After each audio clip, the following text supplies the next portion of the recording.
कथा में सुख मिलता है लोगों को। यहाँ पर आप मौन अवस्था में बैठे हो, एक ही आसन पर बैठे हो, ना पानी पी रहे हो ना चाय पी रहे हो। 4 घंटे आदमी बिना चाय कैसे रहे, बिना खाए कैसे रहे, लेकिन यहाँ रह रहे हो। क्यों? शांति मिल रही है, सुख नहीं, शांति। अंगद जी को बड़ी शांति मिली। अब तो अंगद जी ने नियम बना लिया, रोज जाते थे कथा सुनने। 7वें दिन कथा पूरी हो गई। अंगद जी जैसे ही आए तो देखा कोई भी नहीं था। किसी से पूछा, भैया आज कथा नहीं होगी? बोले 7 ही दिन की होती है, कल हो गई पूरी, आज तो चले गए व्यास जी। बोले कहाँ चले गए? बोले दूसरी कथा करने। बोले कहाँ हो रही है उनकी कथा? बोले उस गांव में हो रही है। अंगद जी दौड़ गए, उस गांव में पहुंचे, वहां जाके सुने। अब तो ऐसा चस्का लगा अंगद जी को, जहां भी कथा होती अंगद जी जाते। एक दिन उन्हीं के नगर में कथा हो रही थी, अंगद जी इधर बैठे थे और उनकी पत्नी थोड़ी दूर बैठी थी। दोनों को ही नहीं पता कि दोनों कथा में बैठे। व्यास जी ने जैसे कीर्तन गाया, अंगद जी के नेत्रों से अविरल अश्रुधार ऊर्ध्वबाहु होकर के नृत्य करने लगे आनंद से। तभी पत्नी की दृष्टि गई, ये कौन नाच रहा है? अरे ये तो अंगद जी हमारे पतिदेव हैं। तभी मैं कहूं, कुछ समय से ये पहले तो बड़े दुखी रहते थे कि मैं मुख नहीं दिखाती, कुछ समय से बड़े प्रसन्न रहते हैं, मुझसे ज्यादा बात भी नहीं करते, अपनी सेवा पूजा भी करने लग गए हैं और बड़ा सामान्य सा बड़ा सुखमय जीवन जी रहे हैं। मैं सोच तो रही थी बदलाव कैसे आ गया, ये कथा सुनते हैं। आज शाम को कथा के बाद जैसे ही अंगद जी घर लौट करके आए, पत्नी ने अपना घूंघट ऊपर कर ली। अंगद जी बोले, अरे देवी मैं आ गया हूं, घूंघट नीचे कर लो। बोले नहीं नहीं, अब तो घूंघट नहीं करना। क्यों? मैंने इसलिए घूंघट किया था कि आप कथा से प्रेम नहीं करते थे, परंतु अब तो आपने कथा को स्वीकार कर लिया ना, अब मैंने जो त्याग का संकल्प लिया था उसको छोड़ दिया। अंगद जी बोले, वो बात तो ठीक है, लेकिन मैं तुमको सत्य बताऊं, जब से मैंने कथा सुनना प्रारंभ किया ना, मुझे पहले तुम्हारे रूप में बड़ी आसक्ति थी, पर अब मुझे वो आसक्ति नहीं है। अब तो मुझे बस एक ही अभिलाषा, मेरे जगन्नाथ मुझे कब दिखेंगे। अंगद जी ने अपनी पत्नी से कहा, देवी अब हम दोनों वैष्णव हो गए, चलो हम जगन्नाथपुरी दर्शन करने चलेंगे।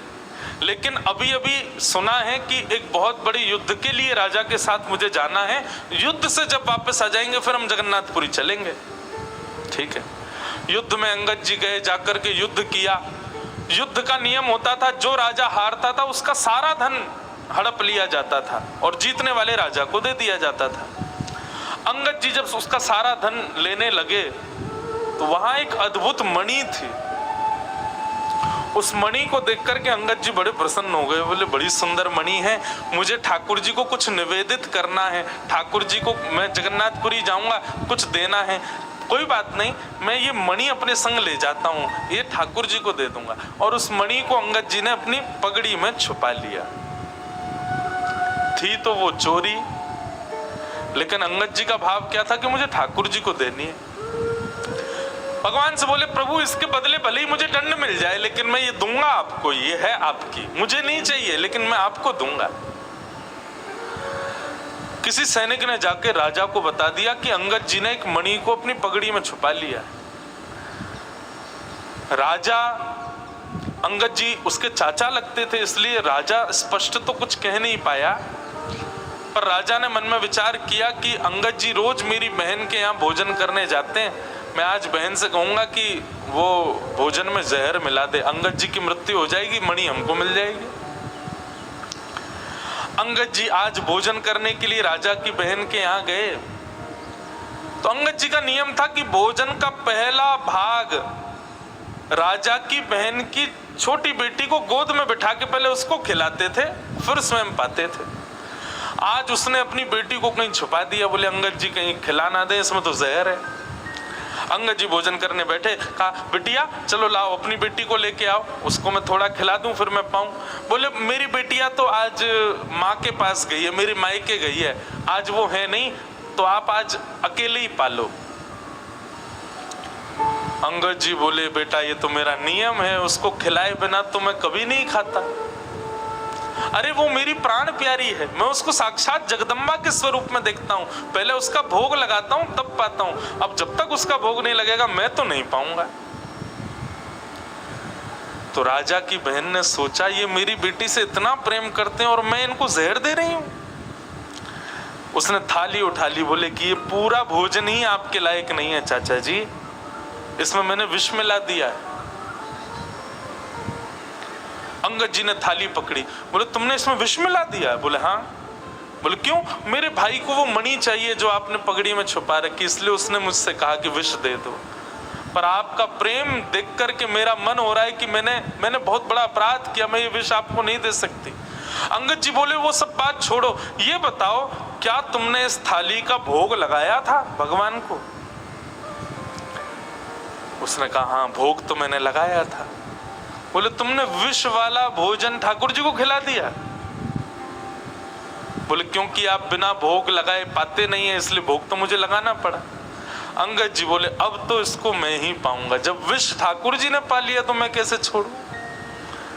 और अंगद जी जबरदस्ती हठ पूर्वक उस थाली को लेकर के बैठ गए और एक एक कवल खाने लगे। ज्यों ज्यों कवल मुख में जाने लगा अंगद जी का उतना ही तेज बढ़ने लगा। ये आश्चर्य देखकर के राजा की बहन नतमस्तक हो गए। जाको राखे साइया मार सके ना कोई, बाल न बांका कर सके जो जग बैरी हो। बंधुओं, प्रसाद मान करके पाया, इसलिए विष्णु ने भी कुछ नहीं किया। ये लीला तो मीरा के साथ भी हुई, ये लीला तो ध्रुव के साथ भी हुई, ये लीला तो प्रहलाद के साथ भी हुई। विष उनको भी पिलाया गया, लेकिन भगवत प्रसाद मान करके पाया, कुछ नहीं हुआ।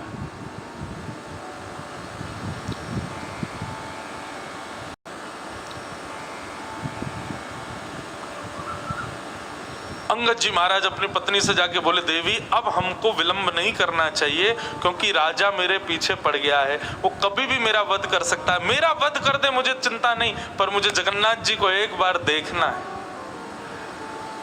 और रात्रि में ही अंगद जी अपनी पत्नी के साथ जगन्नाथपुरी के लिए निकल गए।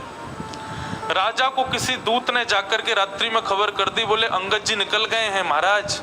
बहुत ध्यान से सुनिएगा, बहुत सुंदर कथा है। आज बहुत दिन बाद में अंगद जी का पूरा चरित्र पता नहीं क्यों सुना रहा हूं। हमारे पूज्य नाना जी भागवत के वक्ता थे, वो कहते थे कि कभी अनायास किसी भक्त का भाव कथा कहते कहते आ जाए तो यही समझना चाहिए लाला कि वो भक्त उस कथा में पधारे हैं, वो भक्त अपनी उपस्थिति दर्ज करा रहे हैं, इसलिए व्यासपीठ से बुलवा रहे हैं।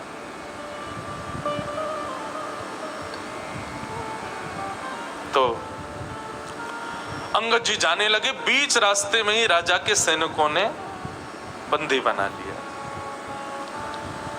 सैनिकों ने कहा हम तुमको छोड़ देंगे, बस मणि हमारे हवाले कर दो। अंगद जी बोले जिनके लिए वो मणि है मैं उन्हीं को ही दूंगा।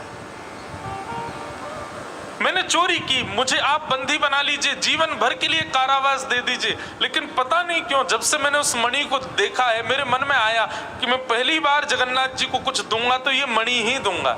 मैं मानता हूं कि मेरा पाप है, परंतु मैं क्या करूं, मैं अपने नाथ को कुछ देना चाहता हूं, वो उन्हीं के लिए है। सैनिक तो कहां समझने वाले थे, बोले तू अपने नाथ के पास जा भी नहीं पाएगा, तेरा सर कलम कर देंगे, जल्दी दे। अंगद जी बोले अच्छा ठीक है मैं मणि दे दूंगा, लेकिन उससे पहले मैं अपनी एक इच्छा पूरी करना चाहता हूं। बोले बताओ। इस सरोवर है, इसमें मैं स्नान करना चाहता हूं। सैनिकों ने चारों ओर से घेर लिया और अंगद जी जैसे ही सरोवर में गए, स्नान करते हुए कहा हे जगन्नाथ, मैं अभी आपके पास नहीं आ पा रहा हूं, लेकिन आप तो मेरे पास आ सकते हो ना, मेरी मणि स्वीकार करो, मेरा ये छोटी सी भेंट आपके लिए, इसको स्वीकार करो। और मणि को अपनी पगड़ी से निकाल के उसी जल में छोड़ दिया। सैनिक कूद पड़े जल के अंदर, ढूंढने लगे लेकिन मणि नहीं मिली। राजा भी आ गया, राजा ने पूरा तालाब का पानी सुखा दिया, मट्टियां खोद खोद करके छनवा दी, लेकिन मणि नहीं मिली। राजा ने कहा अंगद सही सही बताओ मणि कहां है? बोले मैंने सबके सामने इसी में डाली, लेकिन वास्तविकता यह है राजन वो जिसकी थी उसके पास है। जगन्नाथ जी के पास। राजा ने कहा हो ही नहीं सकता, तुम पुरी गए नहीं। बोले मैं नहीं गया, वो आए थे मेरे पास और लेकर के चले गए। राजा बोला इसके हाथों में हथकड़ी बांधो, पैरों में बेड़ियां बांधो, ले चलो इसको जगन्नाथपुरी, जगन्नाथ जी का दर्शन करेंगे। यदि मणि वहां नहीं हुई तो उन्हीं के सामने सर धड़ से अलग कर दूंगा। अंगद जी बोले ये तो मेरा सौभाग्य होगा कि मैं जगन्नाथ जी को देखूं और उनके सामने प्राण निकल जाए। बंधुओं, वैष्णव कभी भयभीत नहीं होता। अंगद जी के हाथों में हथकड़ियां, पैरों में बेड़ियां, सैनिकों ने नंगी तलवार गले में रखी है। और जैसे ही पुरी जगन्नाथ के मंदिर में प्रथम बार प्रवेश किया अंगद जी ने, और जैसे ही महाप्रभु श्री जगन्नाथ जी को देखा है, उनके मुखमंडल का दर्शन किया, दर्शन करते ही क्या पाया, श्रृंगार में ठाकुर जी की ठोड़ी के नीचे सबसे श्रेष्ठ माला के रूप में वो मणि ही ठाकुर जी को पधराई हुई थी, श्री जगन्नाथ जी के गले में धारण करा रखी। राजाओं ने, सैनिकों ने जब ये दृश्य देखा कि श्री जगन्नाथ जी के गले में वो मणि, नतमस्तक हो गए अंगद के आगे। तो तुम्हारी भक्ति को प्रणाम है अंगद। लेकिन अब अंगद जी को जब ये बात दिख रही है कि मेरे द्वारा प्रस्तुत कोसों दूर से वस्तु जगन्नाथ जी ने स्वीकार कर ली, मतलब मेरे प्रेम को, मेरी भक्ति को स्वीकार कर लिया, हथकड़ियां हाथ में, बेड़ियां पैरों में, और देखते देखते जगन्नाथ जी को अंगद जी ने वहीं अपने प्राणों को त्याग दिया, महाप्रभु जी में विलीन हो गए। ऐसी प्रेम लक्षणा भक्ति श्रीमद् भागवत प्रदान करती है।